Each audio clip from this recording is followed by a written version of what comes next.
Hey sexy squad, welcome back to my channel. I'm so happy you're here. If you're new to this channel, please do me a favor. Hit that bell so you know whenever I post a video, and I will go ahead and get into my little spiel.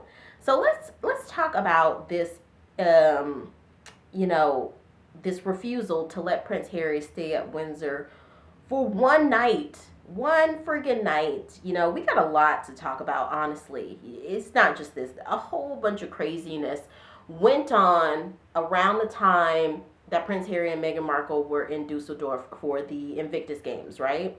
And I don't think that that's a coincidence. I really don't understand.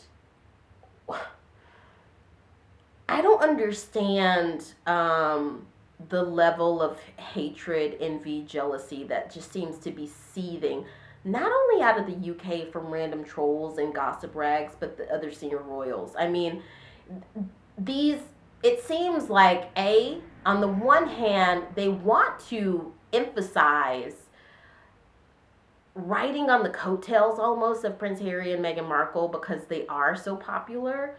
They want to use whatever events, whatever things are going on with them as an opportunity for them to go do stuff because they think, oh, okay, I can get publicity while this is going on with Prince Harry and Meghan Markle. The same way that tabloids do the same thing. Tabloids will literally sort of talk about stuff with other things happening in the UK in the midst of things happening with Prince Harry and Meghan Markle because people actually really, really love them. And I think that people really love the other senior royals, but it seems more of a sense of duty than actually truly loving what they represent. And it seems to me that with Charles, I mean, come on, dude, be a good dad. It's just like,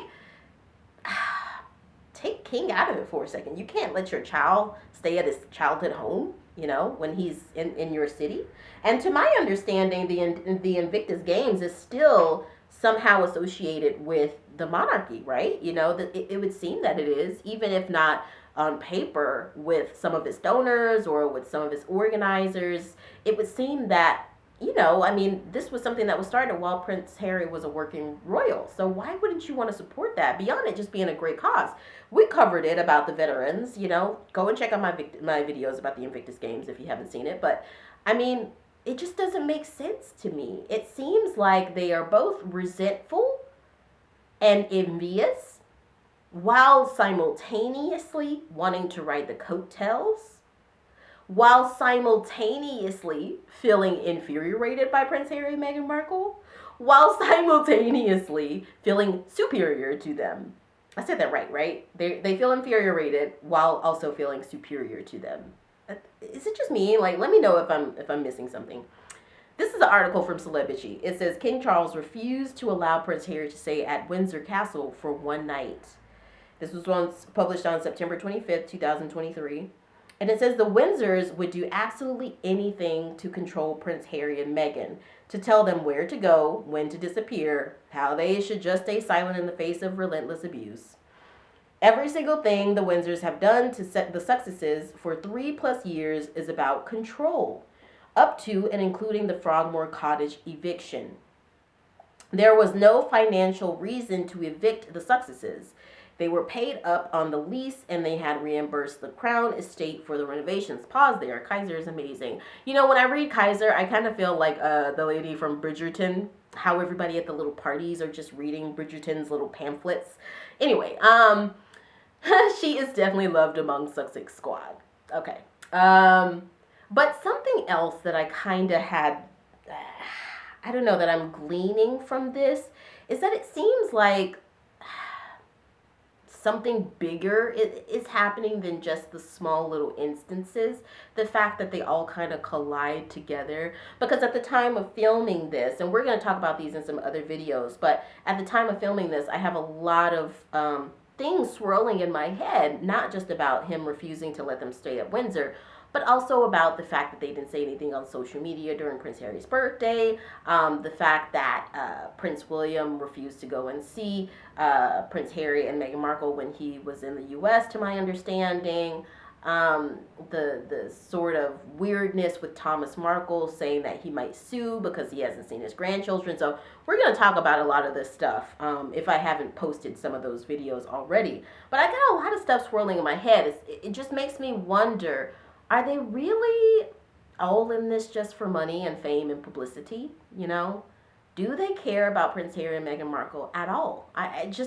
It continues to reinforce to me that they don't, because when I see that Prince Harry and Meghan Markle get so much love in Germany, people love them so much, they get so much attention in Dusseldorf, and at the same time, ironically, simultaneously, you have King Charles going to France, and you know, he's at this red carpet with these A-listers. He is getting stuff drummed up, getting people really excited about, you know, going to visit or doing some things as a tribute to Queen Elizabeth II. He is, you know, making plans for his birthday. The guy has 2 birthdays. You know, it's like the British tabloids. It doesn't seem like a coincidence to me that they use these opportunities where they know Prince Harry and Meghan Markle are going to get a ton of organic love. You know, not like love that's bought and paid for, you know, through ad services, but like or some weird sense of duty. But people just actually like them. They're using that to talk about the other royals, to get other royals to go to these trips and to do these different things, because they know that they can sort of ride the fuel of those exhaust sort of fuels from what Prince Harry and Meghan Markle get organically. It just, I mean, am I crazy? Do you guys get what I'm saying? It's like they're using that. I don't know. I don't know if what I'm saying is making sense. So, it goes on to say, but now Harry can't come and go as he pleases from a safe, secure home in England. Now, if he wants to stay in a secure royal property, he has to contact his father and request a room with security. That's exactly what Harry did several weeks ago. For his stopover in the UK before heading to Germany, he contacted the King's office and asked if he could have a room in Windsor Castle for the night. His father turned him down.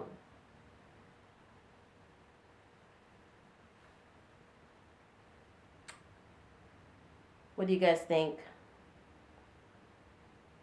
I think, for me, I think there are a few things attached here that I do have to say.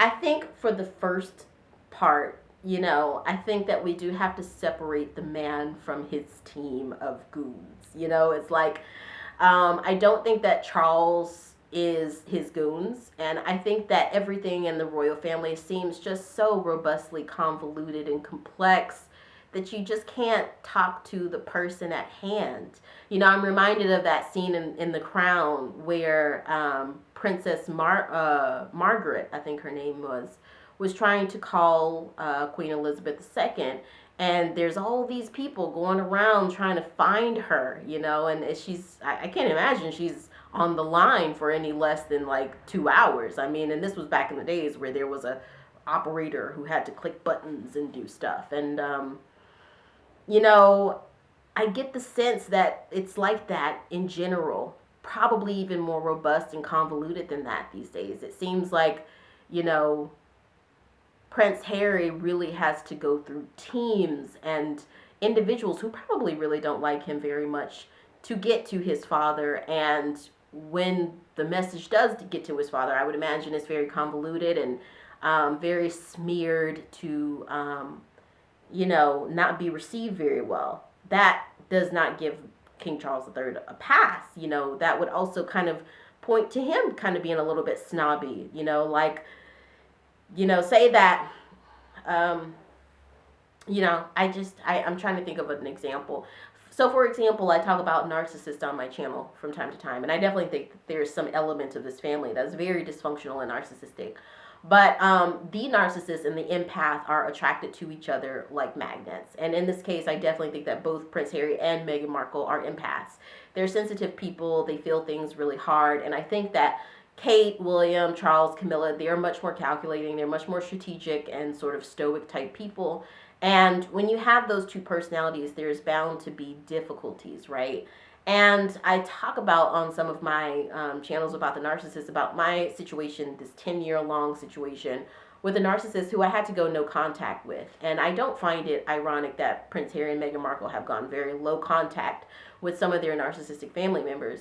But in these videos where I talk about the narcissist, you know, something that I have to highlight is that the narcissists have a lot of goons and flying monkeys that basically do their business, their bidding for them. And while on the one end, it looks like a stance of strength, it looks like a stance of, you know, them showing their authority and their superiority, they actually are deeply, deeply insecure people, wounded people. And it comes from not anything to do with the empath. It comes from their childhood and traumas they've experienced in their life.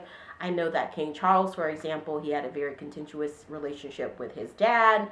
I know that, you know, his dad basically wanted him to be this kind of big manly man the way that he was. And Charles was really into reading and sort of theater and stuff like that. So, but still, that's it's not right for you to play those feelings of resentment out with your son. And beyond that, I do think that there was a level of Charles that really resented Diana for often taking the spotlight, you know, with her empathy.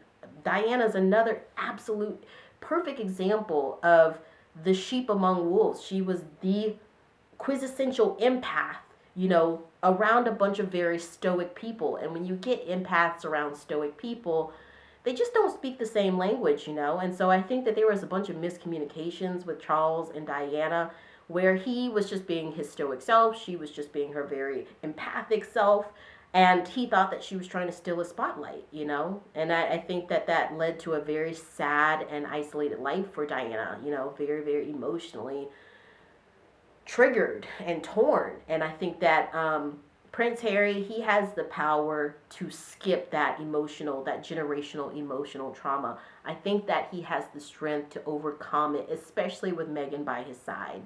I think that he should stop trying to gain love, or I don't even know, even civility from his dad. I know that sounds terrible, but I don't think that he's going to get the love that he really needs to thrive from Prince William, from King Charles, from Kate. You know, if they are, hey, you know, we want to do this event, and that might be 10 years down the road when they finally move on from this. But I would say for now, he should just let bygones be and leave them alone. But, you know, I don't know if there's, my heart tells me that there's some inner workings going on behind this. Because again, for example, the Invictus Games was started when Prince Harry was a working royal. So there's got to be ties, you know, with the royal family. Even though he's not on his active royal duties anymore, I do think that there's still some residual ties that are there. And, you know, it's a difficult situation to navigate, and I could not wish it on my worst enemy. I'm just going to keep kind of praying for Prince Harry and Meghan Markle and hoping that, you know, they're safe and protected through all of this. I know that we all are just kind of, we're like their de facto family, just holding them in our arms because we know that's like, dang, dude, that sucks, you know? Sometimes all I can just do is be like, dang, that really sucks. But, yeah, I'm going to keep praying for them. I'm going to keep lifting them up. There's a lot of people out there who just hate them with a visceral type hate. So we just got to keep lifting them up and showing them that we support them, that we've got their back. But I want to know what you guys think. Let me know in the comments. And if you're new to this channel, please do me a favor. Hit the like and subscribe button. Hit the bell so you know whenever I post a video, and I'll see you next time.